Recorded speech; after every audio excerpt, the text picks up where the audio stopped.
Kata makalah yang ke-14 ini dalam kitab Nasaihul Ibad, kalau ada orang nganggap ada yang bisa nolongin dia selain Allah, maka sedikit sedikit pengetahuannya tentang Allah, baru sedikit belajarnya, baru sedikit ngajinya, baru sedikit nuntut ilmunya, baru sedikit taunya. Karena ada orang yang nggak tahu dan dia sadar bahwa dia tidak tahu, kemudian dia nyari tahu. Paham nggak ibu-ibu? Dia nggak tahu, dia tahu dirinya bodoh nih. Aduh ya Allah, saya bodoh bener nih. Dan dia sadar kalau dirinya bodoh. Dia kagak tahu, kemudian dia sadar dirinya bodoh. Setelah itu dia belajar nyari tahu. Ini yang bagus. Dia mengakui kebodohannya dengan cara belajar nyari tahu. Saya emang nggak bisa apa-apa, makanya saya nggak bisa apa-apa, saya nyari tahu. Tapi ada orang yang tidak tahu, kemudian dia tidak sadar kalau dia tidak tahu, dan dia nggak mau nyari tahu. Dia ngomong sama orang pinter, yang diajak ngomong nih orang alim. Ya, tahu nggak? Kan kalau misalkan haid mah begitu, katanya kagak boleh pamali begitu mah. Kata yang diajak ngomong ini tahu orang alim. Dalilnya apa pamali?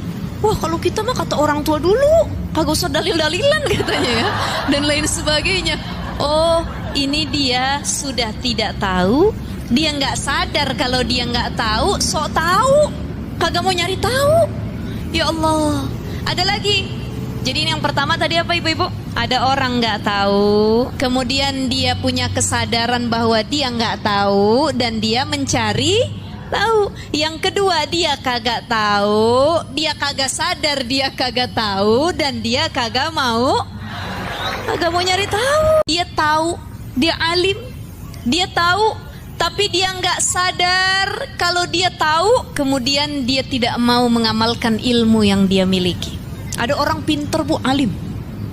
Bu Haji dah yang ngisi. Bu Haji kan alim, pinter. Enggak dah, saya mah perasaan bodoh, kagak bisa dah.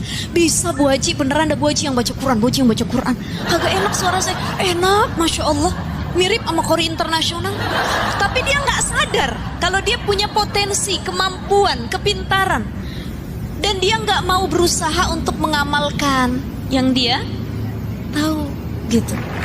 Ya, ada orang tahu dan dia sadar bahwa dia tahu, kemudian dia mengamalkan apa yang dia ketahui. Oh, saya tahu, biarpun saya tahu sedikit, tapi ini pasti manfaat kalau saya amalin bagi orang-orang yang nggak tahu. Udah deh, saya sampai.